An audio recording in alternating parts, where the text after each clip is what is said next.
চট্টগ্রামের সিআরবি মালিপাড়া বস্তিতে ভয়াবহ অগ্নিকাণ্ডের ঘটনা ঘটেছে।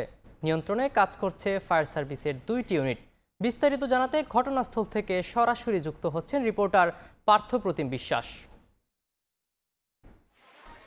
চট্টগ্রামের গোয়ালপাড়া তুলাতুলি এলাকায় আমরা আছি। এখানে কিন্তু ভয়াবহ আগুন লাগার ঘটনা ঘটেছে এবং আমরা আসার পর যেটি দেখেছি, ফায়ার সার্ভিস কিন্তু এখানে এই মুহূর্তে আগুন নিয়ন্ত্রণের চেষ্টা করছে এবং এখানকার এলাকাবাসী যারা রয়েছে তারাও আমরা দেখছি সবাই একসাথে মিলে আগুন নিয়ন্ত্রণের চেষ্টা করছে এবং আগুন এখন অনেকটাই নিয়ন্ত্রণে চলে এসেছে সেই বিষয়টি বলা যায়। তবে ভোর রাত 4টা থেকে 4:30টার মধ্যেই কিন্তু এখানে আগুনের সূত্রপাত ঘটে। এখানে 25 থেকে 30টি পরিবার আসলে বসবাস করে এবং এখানে এসে আমরা যেটি দেখেছি অনেকটা গিঞ্জি পরিবেশে সবাই একসাথে কিন্তু বসবাস করে, যে কারণে আগুন দ্রুত কিন্তু চারিদিকে ছড়িয়ে পড়ে। ভোরে আপনার 4:30টা থেকে 5টার মধ্যে আগুন লাগার খবর পাওয়ার পরে ফায়ার সার্ভিসের প্রথমে 2টি ইউনিট কিন্তু এখানে আসে আগুন নিয়ন্ত্রণে। এরপর আরও একটি ইউনিট কিন্তু এখানে এই মুহূর্তে কিন্তু আমরা দেখছি আগুন নিয়ন্ত্রণে কিন্তু চেষ্টা চালিয়ে যাচ্ছেন।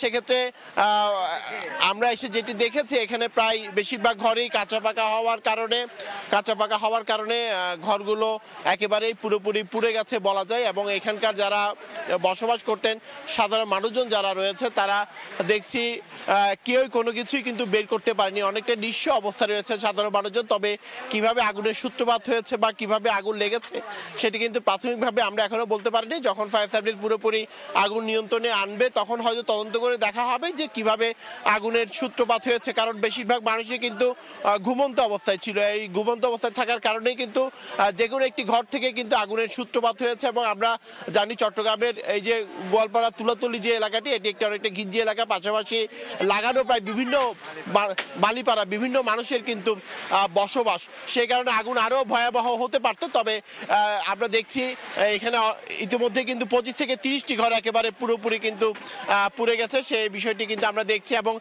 মানুষজন কিন্তু এখান থেকে কোনো জিনিসপত্রই কিন্তু বের করতে পারেনি। যারা চেষ্টা করেছেন তাদের যে মূল্যবান জিনিসপত্র ছিল, ঘরের যে আসবাবগুলো ছিল বা মূল্যবান সম্পদ ছিল সেগুলো বের করার চেষ্টা করেছেন, কিন্তু কোনো কিছুই কেউ বের করতে পেরেছেন সেমনটি কিন্তু আমরা আসলে দেখছি না। যে ঘরগুলো ছিল বেশিরভাগ ঘরই কিন্তু পুরোপুরি একেবারেই পুড়ে গেছে এবং এখানকার যারা বাসিন্দারা রয়েছেন তারা অনেকটাই অভিযোগ করে বলছেন তারা কোনো কিছুই কিন্তু বের করতে পারেনি। তবে যেটি বিষয় সেটি হচ্ছে কিভাবে আগুনের সূত্রপাত হয়েছে বা কিভাবে আগুন লেগেছে সেটি যখন পুরোপুরি আগুন নিয়ন্ত্রণে আনা হবে তখন হয়তো ফায়ার সার্ভিসের সাথে কথা বলে আমরা জানতে পারবো। আমরা একটু কয়েকজনের সাথে কথা বলতে চাই।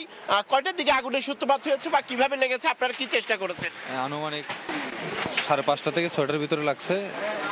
সবাই তো এই টাইমে ঘুমেই ছিল, সেই টাইমে কেউ কিছু বের করতে পারে না। সেই কারণে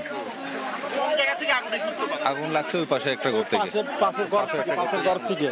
পাশের ঘর একটা হিন্দু আছে মহিলা আছে, ওরা এখানে গিয়া দিছে আসন ঘরে গিয়া দিছে, ওইখান থেকে লাগছে আগুনটা। এখানে প্রায় আপনার নাইলে 20-25 পরিবার থাকে। কিছু বাইর করতে পারে না, সব জলি ছাই হয়ে গেছে, টাকা পয়সা যা ছিল সবকিছু ছাই হয়ে গেছে।